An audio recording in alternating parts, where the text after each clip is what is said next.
하나님의 말씀을 듣고 행하면 복을 받는다. 따라서 합시다. 하나님 말씀을 듣고 행하면 복을 받는다.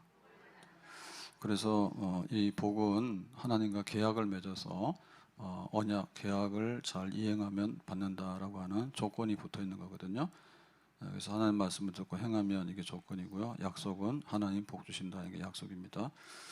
자, 그러면은 이제 하나님께서 어떤 복을 주실까라고 할 때 우리 개인이나 가정에 주는 복이 있어요. 그래서 뭐 성읍에서나 들에서나 또 들어오나 나가나 또 자식 소생이나 자녀나 혹은 가축이나 소산물이나 뭐 이런 그 복을 받는데 이제 개인이나 가정이 받는 거죠. 그리고 이 복을 좀 더 확대해서 보면은 공동체가 받게 되는데요. 공동체라고 하는 것은 국가나 나라 이렇게 확대돼서, 그러니까 우리 집에 아무리 복을 많이 받아도 뭐 마트의 문 안 열어버리면 아무것도 못 하잖아요. 우리가 코로나 때 그런 거 봤죠. 코로나 때 어디 여행 가고 싶어도 여행 못 가잖아요. 그래서 전쟁 나버리면 모든 게 서버리고요.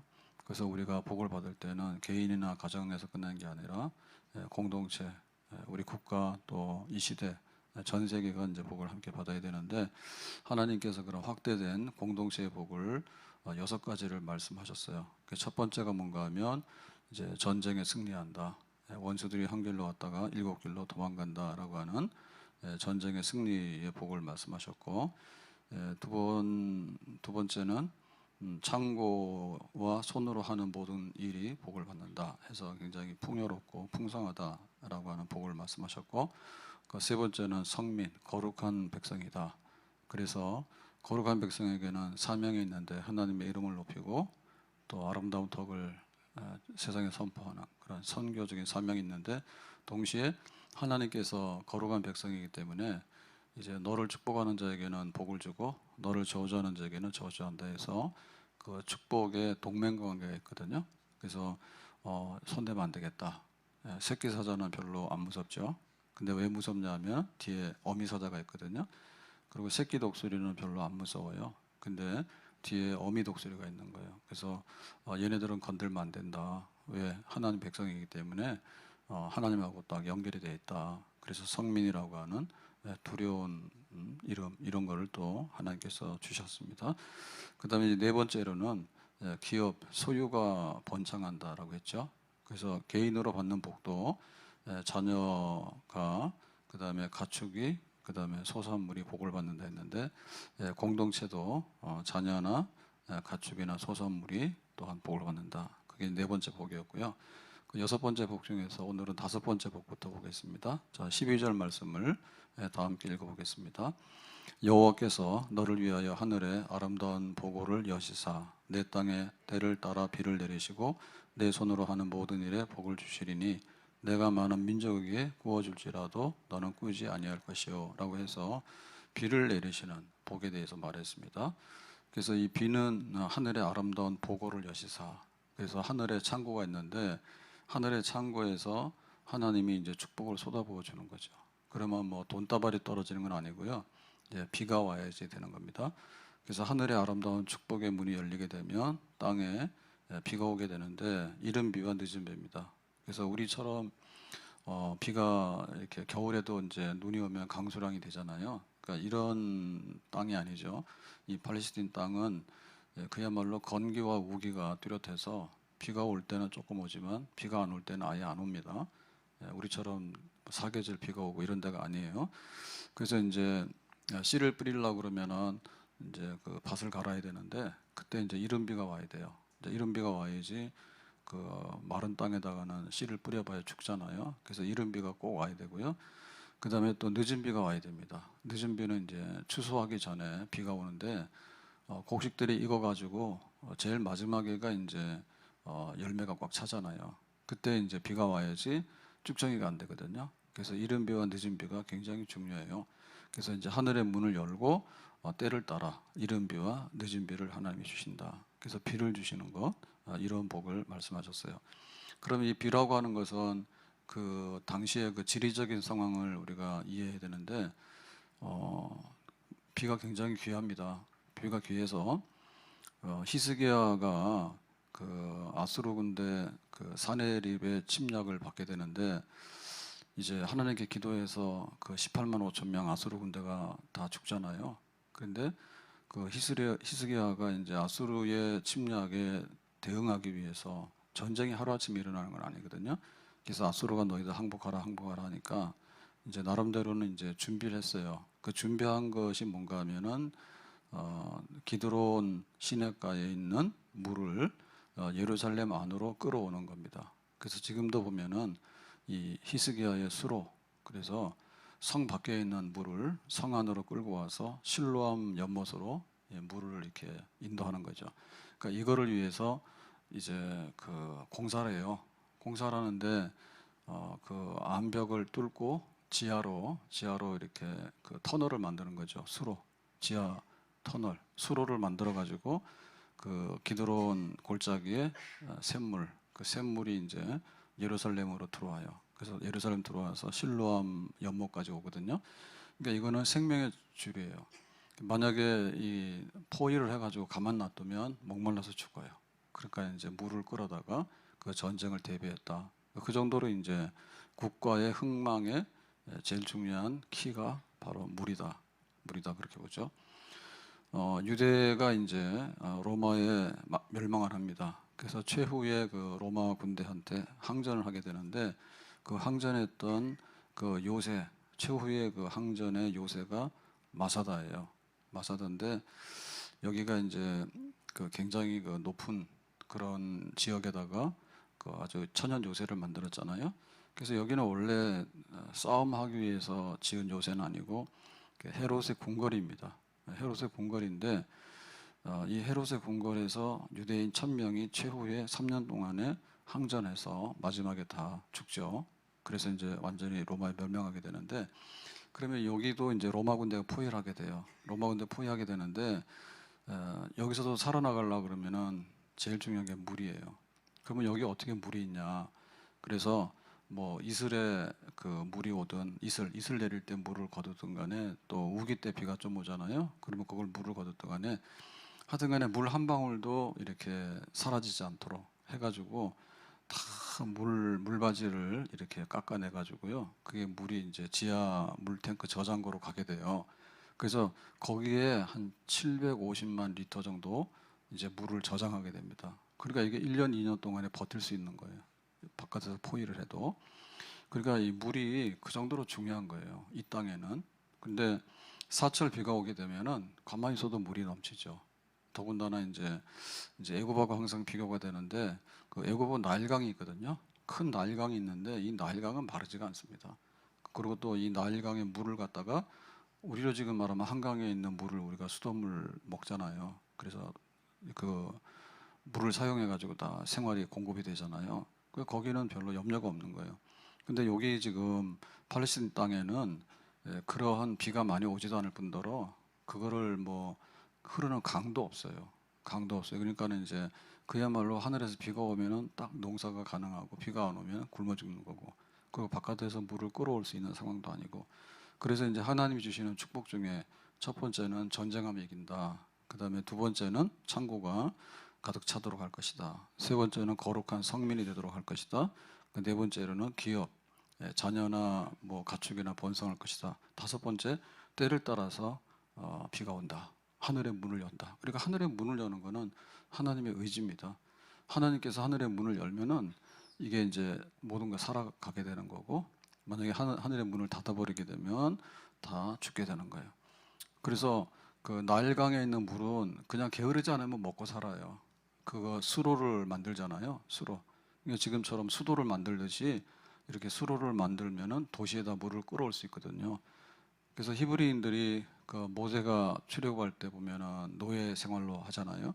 노예 생활할 때 강제 노동에 그 끌려가게 되는데 그게 이제 성을 쌓거나 성을 쌓게 되면 노동력이 많이 필요하거든요. 거기에 이제 그 노동을 했거나 아니면은 이 수로 만드는 일이죠. 그 애국 강에 있는 물을 퍼다가 마을이나 도시로 이렇게 공급하는 거, 그 수로 공사가 큰 공사거든요.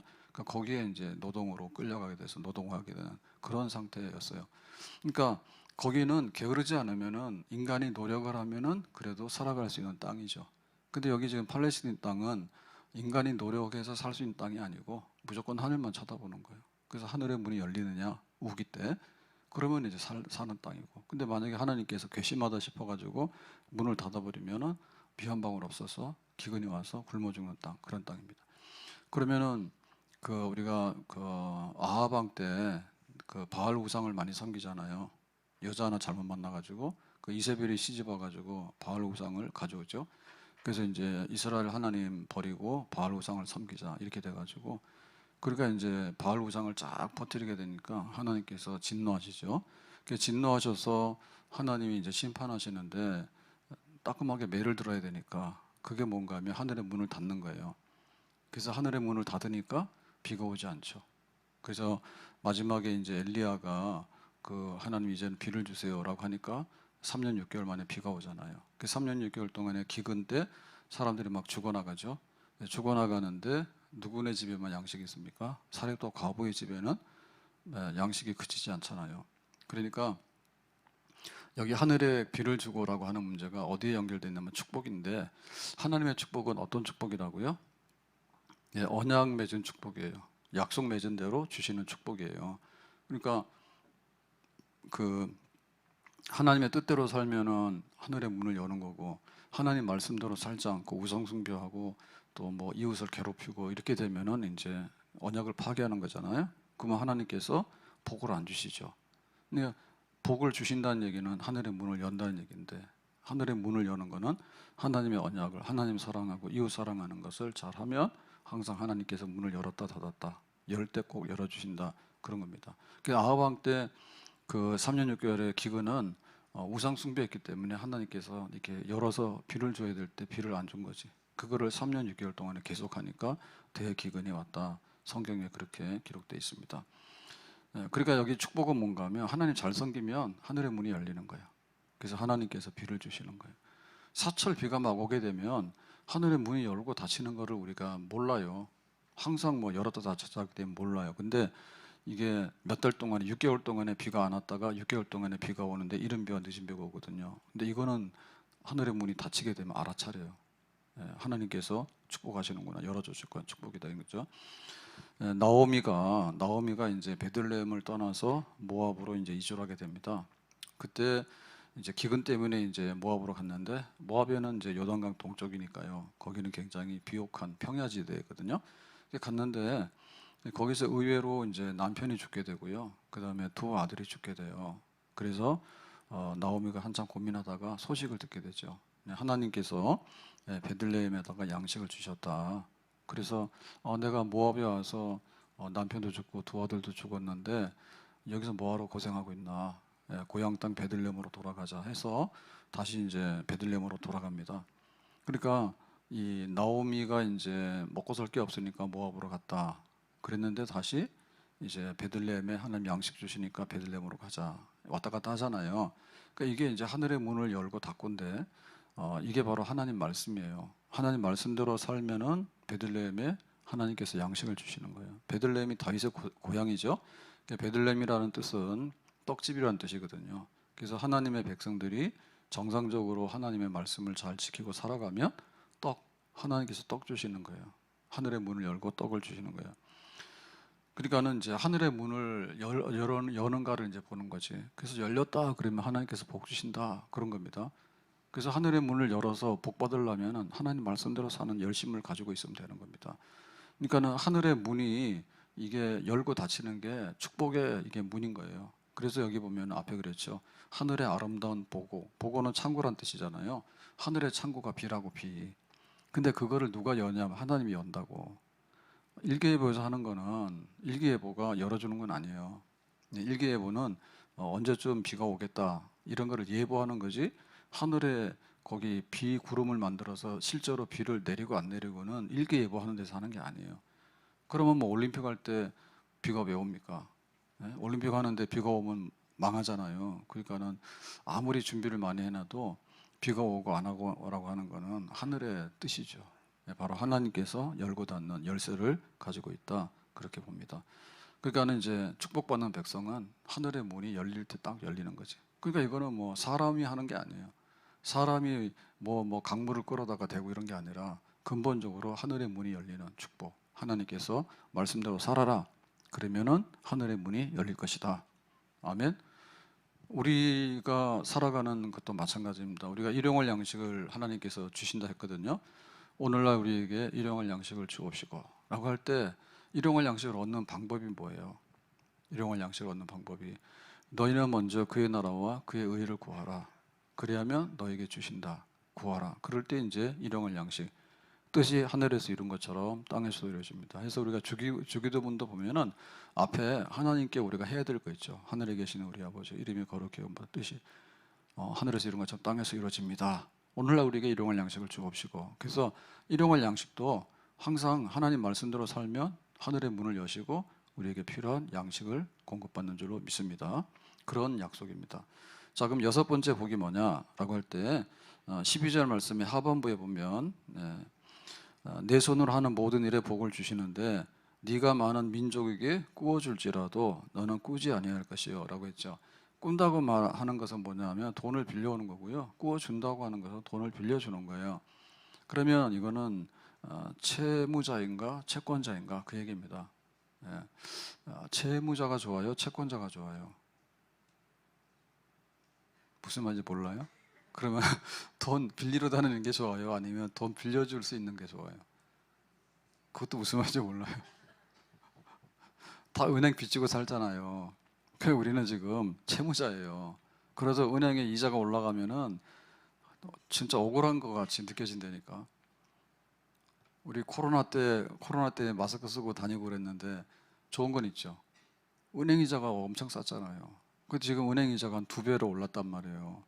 그러니까는 마스크 쓰고 은행 이자 싸게 얻어 쓸래? 아니면 마스크 벗고 다니면서 2배로 낼래? 말이 2배지.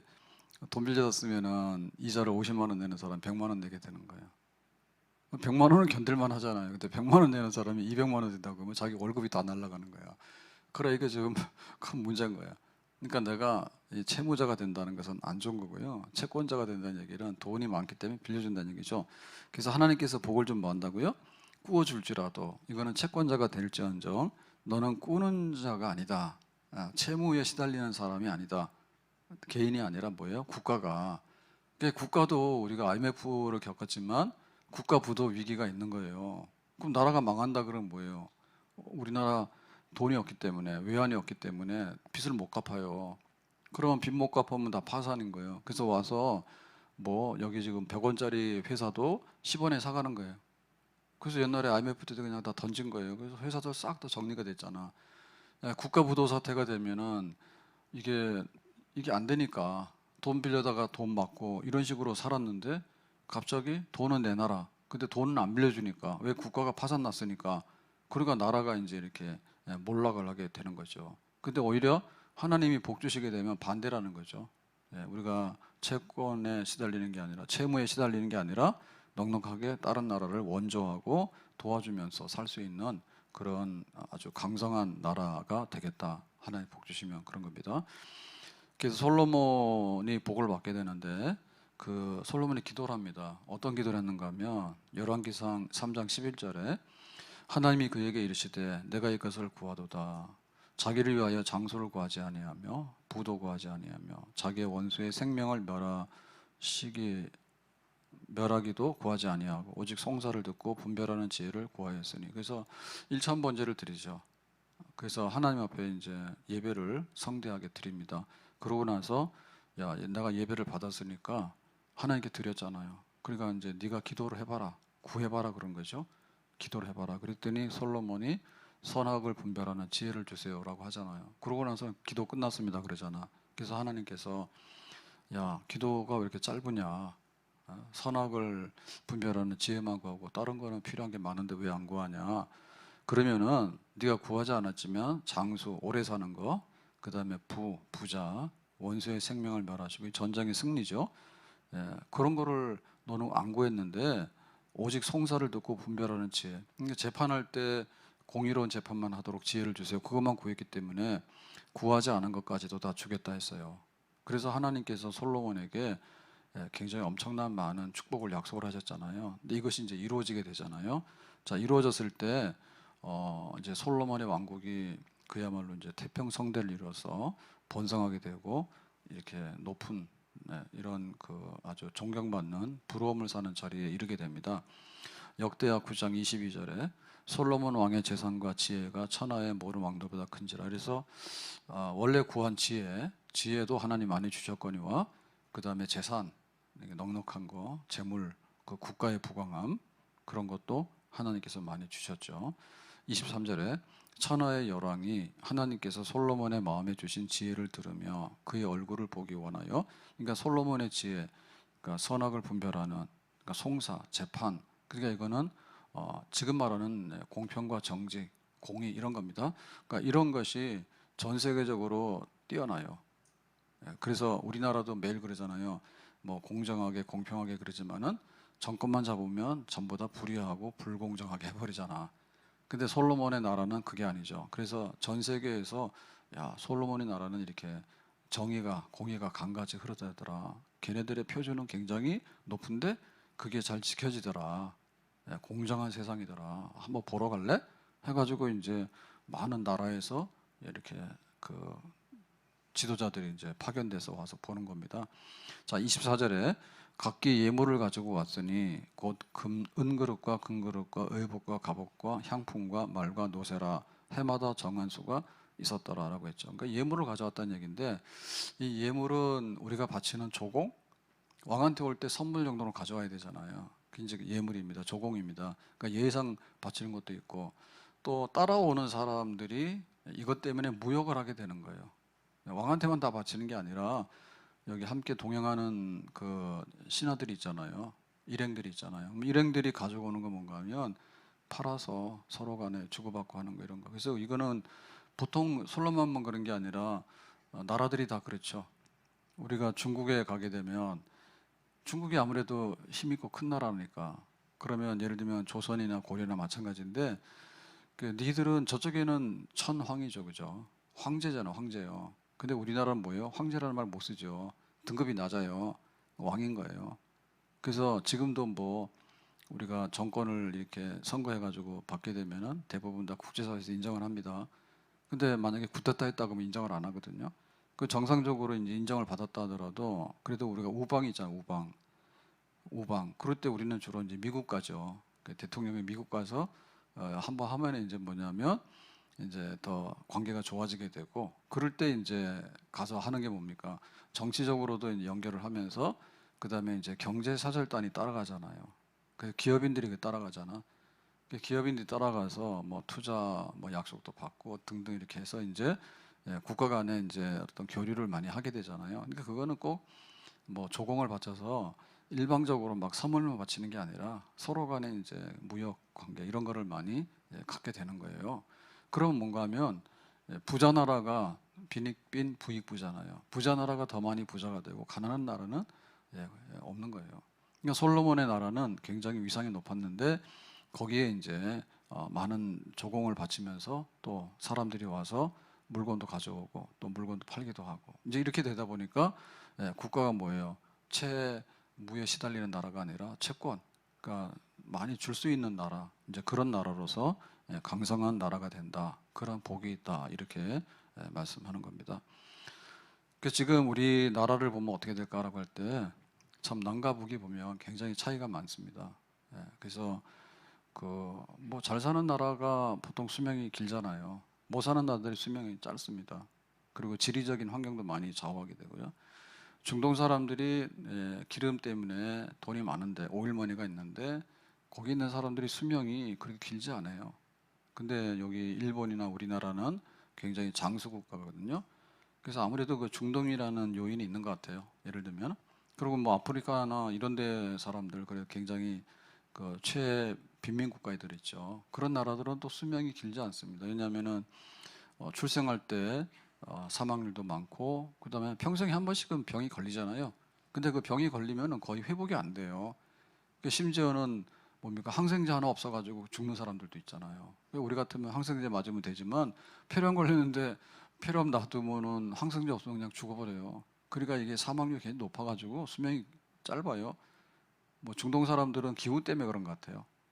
기후 때문에 오래 못 살아요. 그리고 금방 한 우리나라 사람들은 70, 80대도 굉장히 젊어 보이잖아요.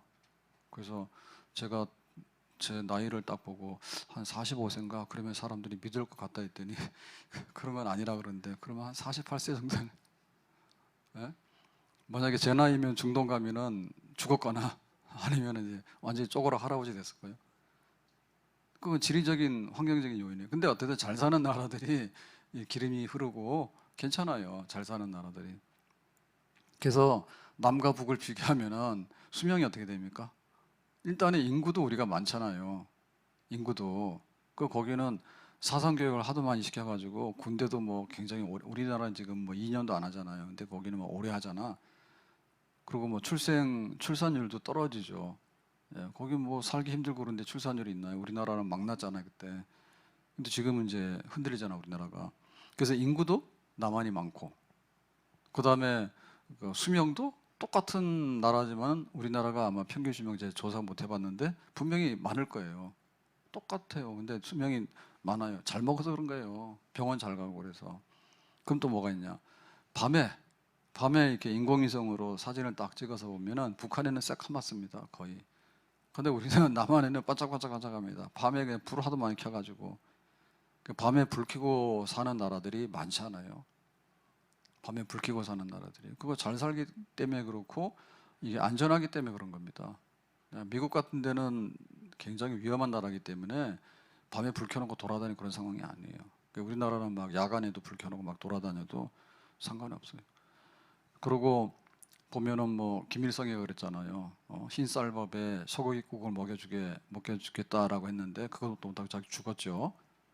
죽었잖아요. 그거 못하고. 근데 우리는 뭡니까? 흰쌀밥 주면 안 먹습니다. 현미밥 달라 합니다. 흰쌀밥을 누가 먹어요? 촌놈이나 먹지. 그거 영양가 없어요. 흰쌀밥 영양가, 몸에 안 좋은 거예요. 그리고 소고기국을 왜 먹습니까? 야채에다가 과일, 단백질 이런 걸 먹지 이 소고기국을 먹습니까? 우리는 등심이나 스테이크 정도 먹지 국은 안 먹어요. 국 먹었다 하면 전부 다 소금에다가, 옛날에 없어가지고 이 소고기 국을 했던 것 같아. 옛날에 소고기가 어디 있어요? 소 잡으면 잡혀가잖아요. 소 잡으면 잡혀가잖아. 이게 소고기 귀했단 말이에요. 예, 국물 해가지고 기름은 둥둥 뜨게 해가지고 그걸 고기라 먹었는데 사실은 냄새만 고기 냄새지 파무 국이지 그게 무슨 소고기 국이야 그게. 그러니까는 그 했던 얘기들이 하나도 안 됐는데 우리는 이미 이게 지나가지고 소고기국 별로 안 먹습니다. 일주일에 국 3번 이상 먹지 마라. 전 국민 이 건강보험료가 올라가는 거예요. 왜냐하면 국을 먹으면 소금을 많이 먹거든요. 아무래도. 그래서 이거 줄여야 되는 겁니다. 이게 금지식품입니다. 무슨 소고기국을 먹어. 그게 말이 안 되는 얘기지. 안 되는 얘기지. 그러니까 남북 간에 그게 차이가 많은데 그럼 이 차이가 뭐거나 할 때 우리는 이념적인 차이라고 보거든요. 여기는 자유민주주의 국가고 그건 사회인민공화국이란 말입니다. 그러니까는 이 개인의 소유에 대해서 경제에 대해서 자유가 있다. 개인의 소유에 대한 기업을 보장해 준다. 이런 게 있는 거고 그쪽에는 농장해가지고 노동해서 같이 먹고 사는 거 아니에요. 그러다 보니까는 안 되는 거 아시죠? 기업이 안 되잖아요. 우리나라는 뭐 정주영이 뭐 쌀 장사했는데 그랬다. 뭐 삼성이 이병철이 옛날에 뭐 했나? 설탕 했나요? 밀가루 했나요? 뭐 그런 거 하다가 어느 날 반도체를 하기 시작해가지고 뭐 이렇게 됐잖아요. 그러니까는 이게 발전이 있는데 북한에는 그런 게 없잖아요. 그런 게 없잖아. 그래서 뭐 장마당 해가지고 이렇게 개인 물건 좀 팔고 살고 한다는데 그게 자본주의인데 그거 그냥 놔두긴 놔두지만 그거 못 하는 거죠. 그것도 중국에서 보따리 장사 들어오거나 해가지고 파는 그런 거잖아요. 그러니까 못 살 수밖에 없지. 그러니까 그건 체제 문제라는 게 체제. 정치가 어떻게 되는 거에 체제 문제인 겁니다. 그래서 차이가 나는 거고. 근데 또 한편에서 보면은 영적인 면이 굉장히 차이가 나요. 거기는 성경을 가지고 있으면은 저기 정치범 수용소로 갑니다. 정치범 수용소로 가는 거예요. 성경을 가지고 있으면 예배를 드리면 정치범 수용소로 가는 거예요. 그러니까 너는 북한의 국가에 대한 그 해로운 아주 1번 정치범인 거예요. 1번 국가를 쓰러뜨리는 데 있어서 1번 정치범인 거예요. 교회와 성경과 기도하는 것 자체가. 그러니까 성경대로 말하면 뭡니까? 하나님을 사랑하고 이웃을 사랑하고 하나님 말씀대로 살아가야지 하나님께서 하늘의 문을 열고 닫고 해서 복을 주신다라고 했는데 아예 정반대죠. 만약에 성경 가지고 있으면 너는 정치범이야. 그리고 너는 예배를 드리면 너는 정치범이야. 그러니까 수용소 가 있다가 죽어. 이렇게 되다 보니까 그 나라에 하나님께서 말씀하시는 복이 있겠어요, 없겠어요? 없어요. 없어요. 그래서 정상적으로 정치가 어떤 식으로 가는가도 중요하지만 하나님을 인정하고 하나님의 말씀대로 살아가는, 그래서 대부분의 그 기독교의 그 세력에 있는 국가들은 보면 법 자체가 기독교 방식의 법을 많이 이제 입법을 하게 됩니다. 그리고 이제 교회를 존중히 여기거나 혹은 그 이렇게 하나님 말씀에 대해서 반영을 해서 살아가는 그런 걸 굉장히 잘하게 되죠. 그래서 대부분 보면은 선진국이 됐거나 혹은 복지국가가 된 그런 걸 우리가 볼 수가 있어요. 그러니까는 우연이 아니죠. 우연이 아니에요. 그리고 우리나라에도 남한에도 보면은 그 우리의 그 경제 성장이 굉장히 빠른 시간에 이루어졌잖아요. 그래서 이제 우리가 옛날에 원조를 받았죠. 그래서 저희가 어릴 때도 학교에서 급식을 했는데 그때 급식은 지금처럼 뭐 밥상 차려주고 하는 그런 급식은 아니고 배고프니까 그 외국에서 원조 받은 옥수수 가루하고 분유 가루 같아요. 지금 생각해 보니까 그때는 몰랐는데 그런 걸 가지고서 학교에서 이제 빵을 만들어서 급식을 해줬거나 아니면은 그냥 가루를 준 것 같아요. 가루. 분유 가루하고 옥수수 가루 이런 거를 이렇게 한 묶음씩 주면은 집에 가서 해 먹으라고 준 것 같아. 그 잘 돌아가는 데는 그게 왔고 그런 것도 못 받는 데는 아주 못 받고 그랬죠. 그러니까 우리나라가 구제를 받으면서 살았다니까요. 구제를 받으면서 살았다고. 구제 받으면서. 그리고 경제도 원조를 받았죠. 원조를 받았지. 그래서 고속도로 내는데 얼마나 힘들었습니까? 고속도로를 내려면은 돈이 들잖아요. 그러니까 그 돈을 얻기 위해서 얼마나 애를 썼어요. 그래서 이 우리의 그 근대화 경제 개발의 그 하나의 그 흐름을 볼 수 있는 영화가 뭐죠? 국제시장인가 그런 영화 있었죠. 국제시장에. 그래서 거기에 보면 월남에도 가고, 근데 월남 가는 군인 중에 남진인가도 나오지 않았나요? 진짜 남진 갔다며 월남. 뭐 전투병으로 간지 모르겠는데 가수 남진 그때는 파병하면 막 가고 했잖아요. 그러고 월남도 갔지. 그 다음에 또 서독에 광부, 그 다음에 또 서독에 간호사. 그 지금 이제 우리나라도 그 요양병원 이제 이런 것들이 많아져요. 근데 이렇게 되다 보면은 그 간병인 이런 걸 많이 해야 되는데 서독은 그때부터 이런 게 굉장히 필요했죠. 그리고 미국 같은 데 가더라도 고급 인력이 가서 거기에 좋은 자리를 차지할 수는 없잖아요. 그러니까 세탁소 하거나 아니면 뭐 간호사 하거나 이랬는데 간호사도 물론 뭐 대형 병원 가서 하는 간호사는 나중 얘기고 초창기에 갈 때는 다 그런 거 아닐까요? 요양병원이나 이런 데서 좀 힘든 잘 안 하려고 하는 일들 했겠죠. 그렇게 해서 갔던 얘기들이잖아요. 거기 보면 소독의 뭐 광부 그다음에 간호사 얘기, 그다음에 뭐 월남 파병했던 얘기, 그다음에 중동에 이제 건설하러 간 얘기 이런 얘기들이 우리나라가 이제 살기 힘들었기 때문에 그렇게 이제 가서 벌어오고 처음에는 일방적으로 원조를 받았고요. 밀가루 좀 주세요, 초콜릿 좀 주세요, 뭐 이런 식으로 받았고 그다음에 그 푼돈 받아가지고는 경제가 안 되다 보니까 목돈을 좀 주세요. 어떤 식으로 해든지 간에 고속도로를 만들고 그다음에 뭐 포항제철을 만든 얘기도 어마어마하더라고. 우리나라가 제철소를 세울 수 있는 상황이 아니잖아요. 근데 뭐 이렇게 뭐 원조도 받고 뭐 일본이랑 뭐 보상해서 뭐도 받고 해가지고 하여튼간에 포항 그 맨 땅에다가 제철소를 한다고 한 거예요. 그게 시작인 거예요. 그런 게 됐기 때문에 우리나라가 자동차도 만들 수 있게 되는 거고 나중에 이제 반도체도 하고 이런 게 다 나오게 되잖아요. 그러니까 아무튼간에 우리가 말하는 한강의 기적이라고 하는 거가 짧은 시간 안에 우리 시대에 다 경험을 했던 거예요. 경부고속도로 하나만 있었는데 나중에는 뭐 중부고속도로 나게 되고 지금은 내비게이션이 없으면은 운전을 잘 못합니다. 하도 고속도로가 많아가지고 길이 많아가지고 근데 이런 데다가 길을 왜 만드나 싶은 길도 있어요. 저는 주말에 안 다니니까 평일날 이렇게 가보잖아요. 그러면 차 한 대도 없는데 도로가 많아요. 그런 도로가. 또 어쨌든 간에 막 이게 국가에서 지원해 가지고 도로를 막 해놨는데 그 정도로 이게 잘 돼 있어요. 우리나라 잘 살게 돼 있어요. 그러니까는 어떻게 정치를 했느냐, 혹은 어떻게 경제를 꾸렸느냐, 집중적으로 경제갑을 했는가, 이런 것도 굉장히 중요한데, 오늘 이 성경을 놓고 볼 때 우리 이런 거죠. 우리가 어떻게 교회가 모여서 기도했는가라고 하는 거하고 이게 연관이 되는 거예요. 연관이 되는 거예요. 그러니까 열심히 일하러 가자, 돈 벌러 가자라고 했을 때 우리나라 경제 성장할 때 교회가 제일 많이 부흥을 했습니다. 교회가 제일 많이 부흥을 했어요. 그러니까 그때 새벽기도 제일 많이 했고 철학기도 제일 많이 했고, 그리고 교회가 급속도로 부흥을 많이 했. 하나님 말씀을 막 전파하면서 모이자, 은혜 받자, 이런 거예요. 그래서 상징적인 게 여의도에 보면은 왜 우리가 저 기도회라든지 부흥회 같은 걸 많이 했잖아요. 복음 전도대 같은 거 많이 했잖아요, 여의도. 지금은 이제 그게 없어졌잖아요. 없어져가지고 다 빌딩 세우고 다 그렇게 했는데, 굉장히 교회의 열심과 또 하나님 말씀대로 살아야 되겠다는 거가 없이는 한강의 기적을 제대로 말하기가 어렵다. 교회가 뒷받침이 됐고 믿는 사람들이 뒷받침이 됐고 또 열심히 됐고, 이런 것들이 그 배경이 됐다, 그렇게 보겠죠. 그래서 우리나라가 이제 그 이주 노동자들이 와서 우리나라에 와서 막 코리안 드림 그러잖아요. 그 자기네 나라에서 하는 것보다 한 10배씩 막 이렇게 더 받거든요. 그냥 길을 쓰고 오는 거죠.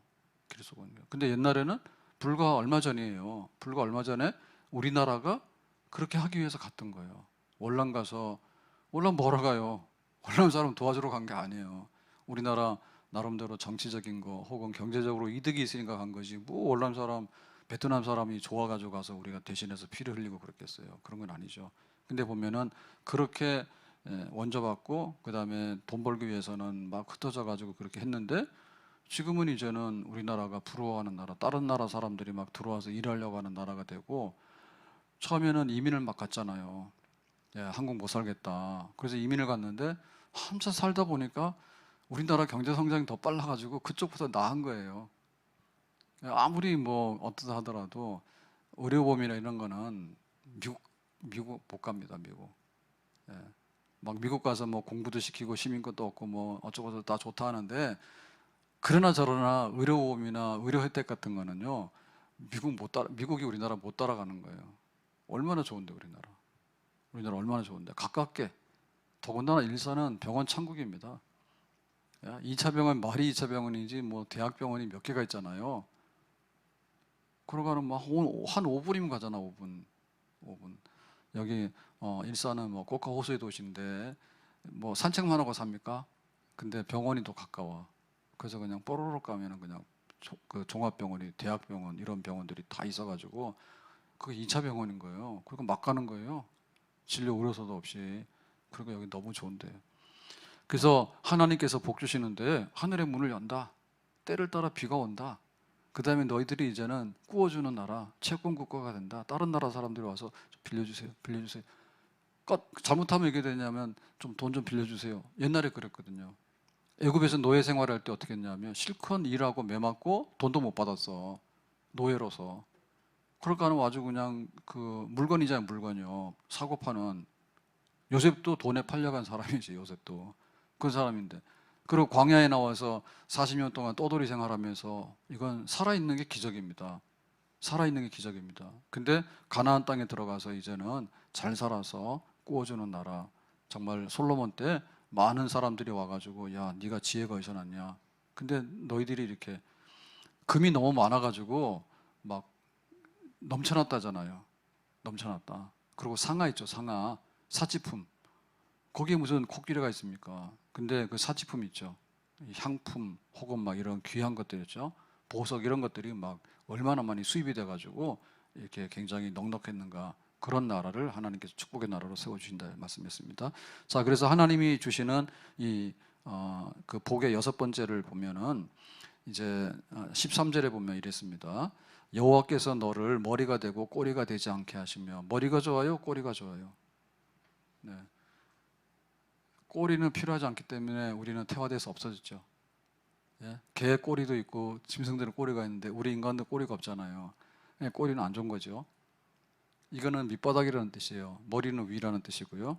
그 다음에 위에만 있고 아래에 있지 않고, 그 위에 있다는 얘기는 뭔가 하면 자기가 이제 그 위상이 권세가 있다, 결정할 수 있고 자기가 통치권이 있다는 거고, 아래에 있다는 얘기는 남한테 간섭받거나 노예 생활한다 이런 거죠. 그러니까 뭐냐면 머리 되고 위에 있고, 이거는 존귀와 그 명예와 영광의 상징이에요. 그러니까 하나님이 복 주시는 백성이 되면 존귀와 영광과 부귀 이런 것들이 높은 곳에 있나, 이 모든 것들이 거기에 다 있는 거예요. 그러니까는 이제 세계 1등 국가죠, 한마디로 말하면. 세계 1등 국가인데 정치, 경제, 문화 이런 것이 1등 국가예요. 그러니까 이게 지금 선진국이고 인류 국가인 겁니다. 복지 국가입니다. 근데 그 위에 있는 1등 국가가 뭔가 하면 하나님께서 주시는 영적인 그런 그 존귀와 영광과 권세가 넘쳐나는 그런 1등 국가. 그야말로 이상적이죠. 이게 하나님 나라죠. 하나님 나라가 마귀적인 밑으로 내려갈 수 없잖아요. 하나님 나라가 이 세상적인 나라 밑으로 들어갈 수 없잖아요.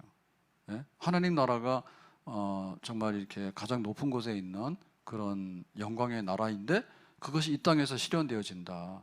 이건 나중에 예수님이 올 때 완전히 실현이 될 것일 거예요. 근데 예수님 오기 전이라도 우리가 하나님 말씀을 온전히 지키고 행하고 살면은 그야말로 1등 국가, 복지 국가, 그 위에 영적인 복지가 넘쳐나는 국가가 되는 거죠. 그래서 하나님께서 너에게 존귀와 영광과 면류관을 준다, 그런 나라가 되겠다라고 약속을 하셨어요. 자, 오늘 이 말씀을 보면서 이제 참 좋아야 되는데요. 하나님이 개인적으로 가정적으로 6가지 복을 주시고 또 국가 사회적으로 확대된 구체적인 공동체적인 6가지 복을 주신다 해서 말씀드려서 오늘까지는 국수 드시고 좋아하셔야 됩니다. 근데 이제 금요일부터 제가 한 4-5번을 저주를 얘기할 겁니다. 왜냐하면 신명기 28장의 축복은 여기 지금 14절로 끝났어요. 그 다음에 15절부터 68절까지가 신명기 28장에 기다리고 있어요. 거기가 전부 다 저주요. 그래서 할까 말까 하다가 하려고 해요. 하려고 해서 금요일부터는 귀에다가 귀마개를 좀 가지고 오셔서 하나님께서 이런 저주도 하시는가, 참 듣기 싫으네 이렇게. 그래서 그거를 안 할까라고 하다가 그러면 또 제가 안 될 것 같더라고요. 왜냐하면 하나님이 너희 앞에 축복과 저주를 뒀는데 축복을 받아라. 근데 축복 받기 싫은 사람 많거든요. 밥 먹기 싫어서 나 먹기 싫어 이런 사람 있잖아요. 그런 사람 배고파 봐야 살아. 그래서 저주가 이렇게 쏟아지니까 그러면 니들이 저주를 안 받아야겠다 정신 차리고 그래도 다 축복 쪽으로 오겠지. 그래서 금요일부터 본격적으로 이러면 저주를 받는다라고 할 테니까, 저주 받는다는 얘기 하기 전에 분위기 좋을 때 오늘까지만 국수 드시고 좋아하세요. 좋아하세요. 그래서 제가 고민을 많이 했어요. 그러면 금요일날 저녁까지만 저주해서 끝낼까? 주일날 난 11시에 저주 받는다는 얘기를 제가 설교해 본 적이 없는 것 같아요. 간혹가다는 말은 들어가 있지만은 제목 자체가 저주받는다 이런 거는 제가 볼 때 안 한 것 같아요. 그래서 주일날 낮에 저주받는다 이거를 빼고 그러면 오후부터 또 할까? 그렇게 하다가 비겁하기는 주일날 11시에 저주받는다는 얘기를 해야 되겠다라고 지금 생각을 하고 있어요. 그러니까는 이번 주에 귀마개 하고 오는 것도 싫으신 분들은 오지 마세요. 왜냐하면 주일날 왔다가 저주를 덮었어. 근데 그 저주를 덮어쓰는 거는 자기 탓이야. 하나님이 왜 저주를 합니까? 이렇게 하면 저주 받으니까 저주를 피해가라 그러니까 염려 없으니까 오시라 그 말입니다. 제가 주일날 저주 받는다는 설교를 할 테니까 오지 마라 했다라고 해서 진짜 안 오신 분들은 저주 받기 마땅한 사람, 마땅한 사람입니다. 그래서 오늘까지 축복도 자꾸 데씹으면 이게 단맛이 나는 거예요. 왜 흰쌀밥이 맛이 없을까요? 현미가 맛있어요. 자꾸 데씹어 보면 그게 맛있는 거예요. 네? 우리가 왜 사이다 콜라를 주면서 손님 대접한다 했을까? 그게 몸에 해롭다는 걸 알았잖아요. 그래서 생수, 그러니까 자꾸 생수를 사고 돈 주고 자꾸 사 먹다 보니까 자꾸 수돗물 먹으라고 얘기 나오더라고요. 수돗물에는 이게 세균이 없다더라고요. 왜냐하면 소독을 많이 쳐놔가지고 세균이 없다더라고요. 그래서 우리의 고민은 생수냐 아니면 수돗물이냐라고 하는데, 아무튼 간에 사이다 콜라 설탕물 먹어가지고 좋은 거 없는 거예요. 탄산이랑 좋은 거 없는 거예요. 그러니까 하나님의 축복도 자꾸 이 되새김질을 하고 내가 이렇게 하면 복을 받는 그런 생각을 많이 하게 되면 정말 내가 복 있는 사람이 되는 거고 하나님의 축복이 실제로 나에게 임하게 되는 그런 복된 가정이 되고 또 복된 교회 나라가 되는 줄로 믿습니다. 드롬에 나가며 안전나 서나 성읍에서나 들에서나 그다음에 뭐 자식들이나 가축이나 모든 것이 다 복을 받고 그건 노래를 부르는 거지. 전쟁에 나가면 이기게 되고 창고가 넘쳐나게 될 것이고 때를 따라서 하늘의 문을 열어서 비를 주게 될 것이고 그다음에 여기 구워주는 나라가 될 것이고 그다음에 이제는 존귀와 영광을 면류관을 씌워주는 나라가 될 것이고 라고 할 때 기도할 때 이렇게 이 말씀 붙들고 기도하기 바랍니다. 그리고 하나님 말씀을 붙들고 이렇게 하루하루 살아간다고 하는 것이 하나님의 축복의 이 창구가 열려서 축복이 쏟아지게 되는 비결입니다. 아멘. 예수의 이름으로 일어나자. 좋아요. 근데 하나님 말씀대로 살면 복을 받는다. 더 좋아요. 하나님 말씀에 힘쓸 수 있는 복된 백성 될 수 있기를 예수님의 이름으로 축복합니다. 기도하겠습니다. 오늘 주신 말씀과 같이 저희가 하나님의 축복이 가득한 축복의 백성 되기 원하고 너희들이 말씀을 지켜 행하면이라고 했는데 하나님 말씀을 부지런히 지킴으로 인해서 축복의 잔이 차고도 넘쳐날 수 있는 그런 자리에 이르기를 원합니다. 예수님의 이름으로 기도합나이다. 아멘.